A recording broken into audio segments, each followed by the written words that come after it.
एक व्यक्ती ज्याला ब्रिटिशांनी 11 वेळा तुरुंगात टाकलं आणि ह्याच व्यक्तीने भारतासाठी हिटलर, टोजो आणि स्टॅलिनला जाऊन घेतला आणि 1945 मध्ये तो अचानक गायब झाला.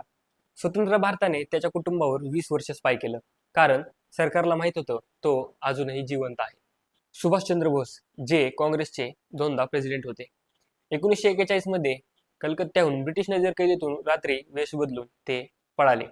अफगाणिस्तान ओलांडलं, रशिया ओलांडलं आणि थेट जर्मनी गाठली, कारण त्यांचं ध्येय एकच होतं, त्यांना भारत मुक्त करायचा होता. पुढे जाऊन त्यांनी आयएनआय उभारली, ज्यात 85,000 सैनिक होते.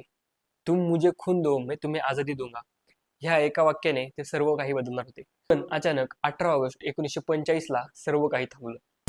तैवानमध्ये नेताजींचं विमान क्रॅश झालं आणि असं सांगण्यात आलं की नेताजी जळाले.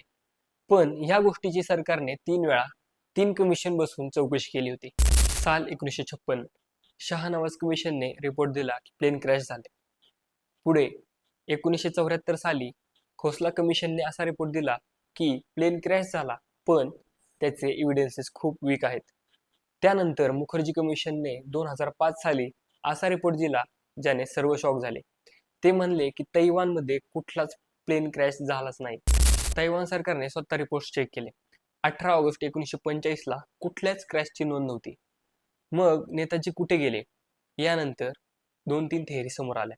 थेअरी नंबर 1, त्यांना स्टॅलिनने सायबेरियनच्या तुरुंगात कैद केलं. थेअरी नंबर 2, ते भारतात होते. फैजाबादमधले गुमनामी बाबा, ज्यांच्याकडे नेताजींच्या सामानाच्या आयडेंटिकल कॉपीज होत्या. एका फ्रीडम फायटरच्या मृत्यूचं कारण भारताने फक्त पॉलिटिकल कारणांमुळे लपवून ठेवलं होतं का?